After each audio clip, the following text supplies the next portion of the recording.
What's up, guys?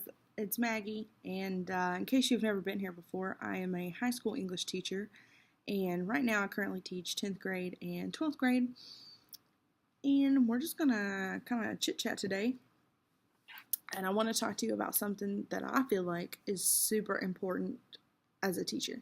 I feel like some teachers are really scared of change, and they're scared of hearing what their students have to say about them and their class and the subjects that they teach. But today we're going to talk about something that might be a little bit scary to some of you, but something that I really have tried to embrace this year, and I think it's making me a better teacher. And that is student feedback. So, student feedback to me is essential. I, teach high schoolers, so they're super capable of giving feedback and explaining why they feel a certain way. And I think even younger students are capable of doing that. And for me, feedback is making me a better teacher because it's telling me, well, that didn't go as well as I thought it did. Here's something I need to change. Here's something they liked. Here's something they didn't like. And sometimes it can surprise you. Sometimes you really think that you understand your students, or you know what's going on with them, or you know how they feel about something, but you can totally be surprised. So here's my example. I have done an independent novel, or literature circles, whatever you want to call them, for a Holocaust unit with one of my English 2 classes. Now, I have done this before, and I've mostly done it, though, with my honors classes. And this year, I decided to try it with one of my academic classes, which it doesn't mean that they're lower level. It just means it's like a regular class. It's not an honors. It's not an inclusion class with EC students, just regular old English 2. And it's a small class, and instead of doing what I normally do, which is I let them pick whatever Holocaust book they want, as long as I approved it, I assigned only 3 different novels. So we did Night, The Boy in the Striped Pajamas, and The Pianist. And what I did was I grouped them based on their level. So Night, lowest level, Boy in the Striped Pajamas, middle, The Pianist, high. And so with all of that, they had to do vocabulary with it, which they picked on their own. They had to do journals with it, which is telling me what's happening in the story and then what you think or feel about it. And that's pretty much all we did. And I will say, I know that I dropped the ball with this class, but my seniors really kind of sucked the life out of me this semester. And so I really wanted to see what the kids thought about this unit. And so I just had the idea, I'm just going to ask them. And I feel like if you have the students write or type their answers and they don't feel like they have to tell you to your face, they're more likely to kind of be honest with you. And this class that I did this with is super honest. Like, they will tell me anything and everything that they're thinking, whether it's appropriate or not. And they really like me, so I don't feel like they're trying to get me or they're trying to hurt my feelings or anything like that. Like, I think they're just going to truly tell me what they feel. And so I just asked them 4 questions. And so the first question was, did you actually read your book? And I told them, I said, be honest, because this is not a grade. This is just for me to look at. And no, I'm not grading you differently on this. And I'm truly not, because I've already graded everything for the unit. So I can't go back and change their grades now if they told me that they never actually cracked the spine. So did you actually read your book? The second question was, did you actually like your book or enjoy your book? And again, I said, be honest. If you think it was boring, if you didn't understand it, if you liked part of it but not the last part, like, let me know. The third question was, what is a way or what is a thing that I could have done to make you read more or enjoy your book more? Because, like, we didn't do quizzes or tests. We didn't have discussions. Like, They just kind of read on their own and did the work. And again, I know I dropped the ball, but I really wanted to see what they thought. So what are some things that I could have done to make it better? And then number 4 was just anything else you want to tell me. Any suggestions, anything you really feel like I need to know, whatever. And I gave them some examples because they need sometimes some structure. But I told them, I said, if you don't have anything to say for number 4, like, you can just leave it blank. And I just had them do it on paper. And so I'm just covering up the student's name. So I have all these. And I sat down this morning and read them. And they're really good. Like, they're very insightful. They're very respectful. Like, no one said anything rude or mean. And they genuinely are just giving me feedback. And they were totally honest with me. So I have a couple of them that said, yeah, I started reading the book, but I didn't finish it. I have some that said, yeah, I read the whole book. I have some that said, nope, I never really read it. I read like the first chapter and then I stopped.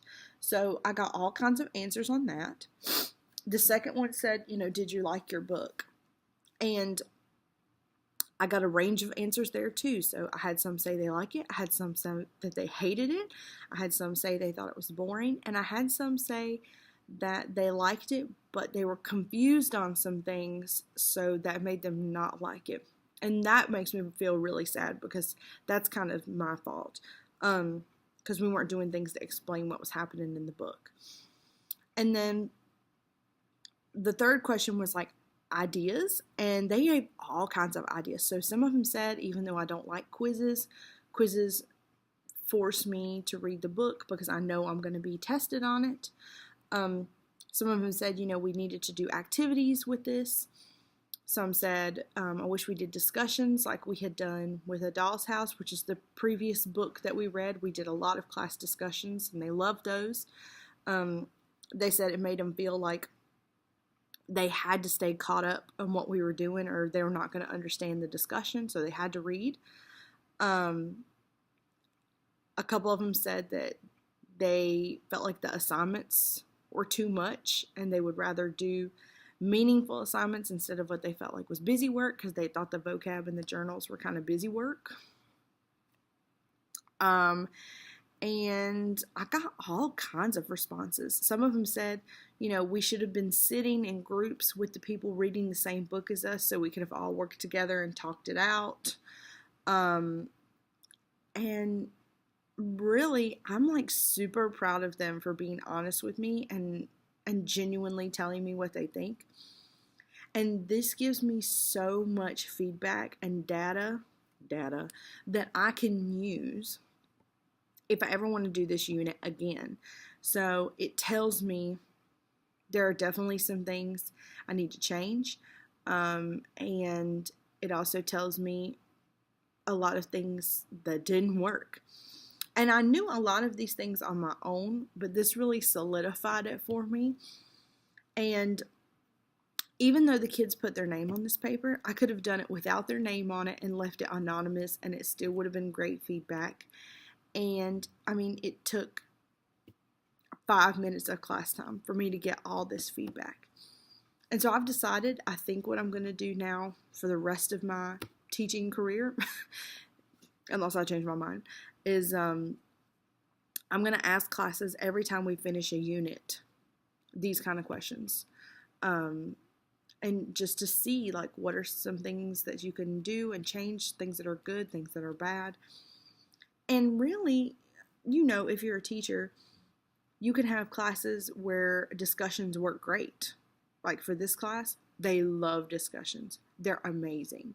They want to yell at each other and get like heated about it, just over their opinions about what's happening in the book. And they actually do the reading and do the discussions. Now, I've had classes in the past that we've tried to do a discussion and no one talks.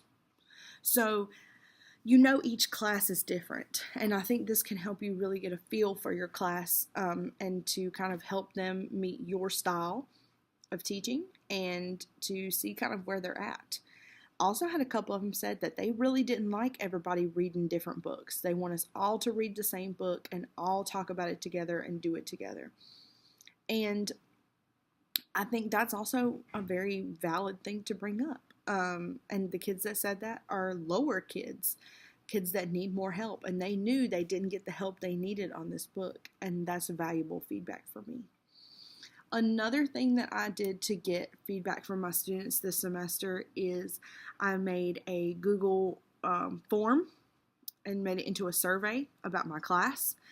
And we did this at the end of the first 9 weeks before the second 9 weeks started.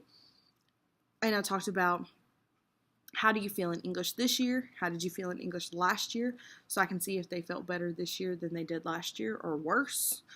What are some things you can do differently to change your grade? What are some things I can do differently to make class better or to help you? And ask them for feedback and things like that.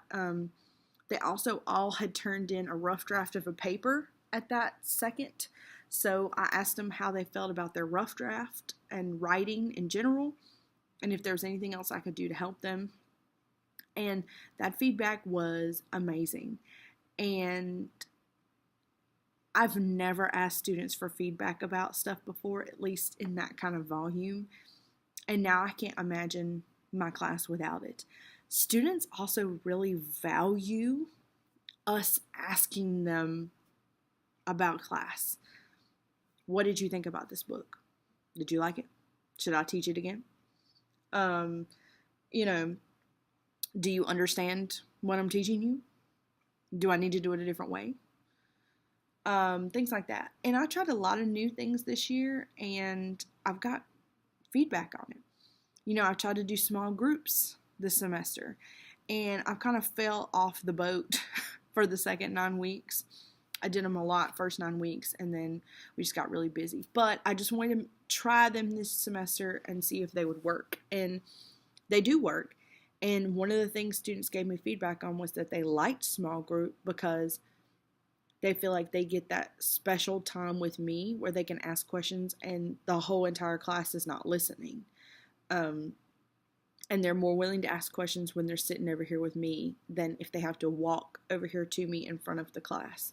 So overall, I'm just kind of here to encourage you to ask your students for feedback on you, on your class, on your teaching style, on what you're reading, on what they're learning, and really just kind of listen.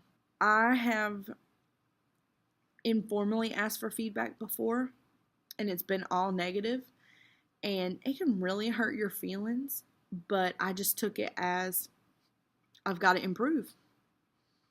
Because to me, if the kids only have negative things to say, then that's some stuff I need to work on.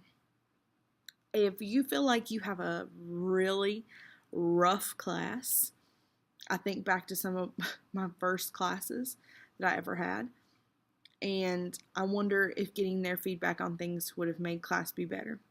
Maybe not. Maybe so. So give it a try.